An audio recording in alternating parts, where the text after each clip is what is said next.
గత ప్రభుత్వం మీద ఇంకెన్ని రోజులు ఏడుపుల్ని? ఎన్ని అబద్ధాలంటే నేను ఒకటే వేదిక ఇద్దరు ముఖ్యమంత్రి ఉప ముఖ్యమంత్రి నెంబర్ 1 అండ్ నెంబర్ 2. నెంబర్ 1 అంటాడు 30 నెలల్లో 1,75,000 కోట్లు ఖర్చు పెట్టిన రైతులకని నెంబర్ 1 సీఎం అంటాడు. అదే వేదిక మీద మరో ఒక 5-6 నిమిషాల తేడాలో ఉప ముఖ్యమంత్రి గారేమో 1,56,000 కోట్లు అంటాడు. అంటే వాళ్ళకి అబద్ధాల్లో కూడా పొంతం లేదు. 20,000 కోట్ల అంతరం అక్కడిదక్కడే 5 సెకండ్లు 5 నిమిషాల తేడాలో. అంత చండాలమైన పరిపాలన నీది. ఇంకొక మాట, ఇది కాగ్ రిపోర్ట్. ఇందులో నెలకు ఎంత వీళ్ళు కట్టింది 2026-27తో సహా మొత్తం ఉంది, కావాలంటే 25 ఉంది, 26 ఉంది, 27 ఉంది. ఏ నెల కూడా వీళ్ళు 2,400 2,500 కోట్లు దాటి కట్టలేదు. కానీ ఏం చెప్తారు ప్రతిసారి 6,000 కడుతున్నాం, 6,000 కోట్లు కడుతున్నాం, 7,000 కోట్లు కడుతున్నాం.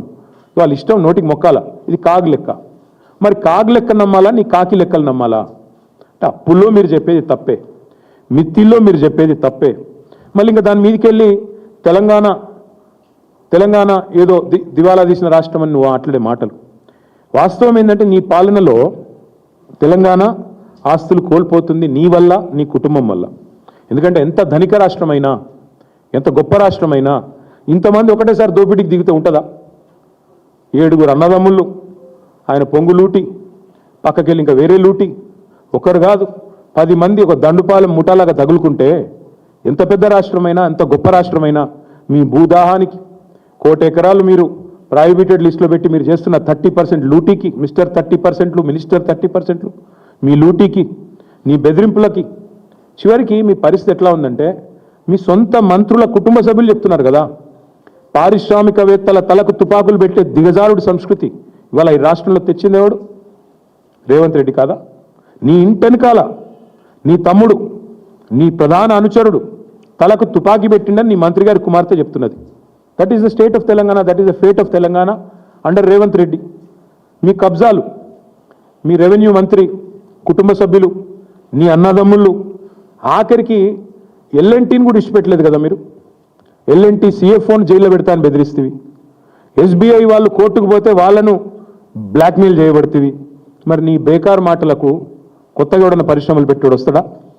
అందుకే నేను అనేది రేవంత్ రెడ్డి గారు, మీరు రాహుల్ బంధు బంద్ చేసి, పొంగులేటి బంధు బంద్ చేసి, బ్రదర్స్ బంధు పథకం బంద్ చేస్తే అన్ని సెట్ అవుతాయి. బ్రదర్స్ బంధు, పొంగులేటి బంధు, రాహుల్ బంధు, రైతు బంధు లేనేలేదు కదా ఈ రాష్ట్రంలో. ఇది వాస్తవం. ఇంకొక మాట కూడా నేను చెప్పేది వారికి, అప్పుల విషయంలో నువ్వు చెప్పేది శుద్ధ తప్పు. అట్లాగే మీరు నెల నెల కడుతున్న మిత్తిల విషయంలో నువ్వు చెప్పేది శుద్ధ తప్పు. సంపద విషయంలో కూడా నువ్వు చెప్పేది శుద్ధ తప్పు. తెలంగాణ వచ్చినాడు నెలకు తెలంగాణ యొక్క రెవెన్యూ 2014లో మేము అధికారంలోకి వచ్చిన కొత్తలో నెలకు 4,000 కోట్లు మాత్రమే తెలంగాణ రెవెన్యూ. అదే మేము దిగిపోయినాడు నెలకు 18,500 కోట్ల రెవెన్యూ పెంచి, అంటే 4.5 లక్షల కోట్లున్న GSDPని, గ్రాస్ స్టేట్ డొమెస్టిక్ ప్రోడక్ట్ని 15 లక్షల కోట్లకు తీసుకుపోయి, అంటే రాష్ట్ర సంపద పెంచి 4,000 కోట్లు నెలకు వచ్చే పరిస్థితి నుంచి 18,500 కోట్లకు తీసుకొచ్చి నీ చేతిలో పెట్టినాం. మరి ఇంకా కూడా సిగ్గు లేకుండా అప్పుల మీద తప్పే నువ్వు చెప్పేది, తప్పుడు ప్రచారం. సంపద మీద నువ్వు పెంచేది తప్పుడు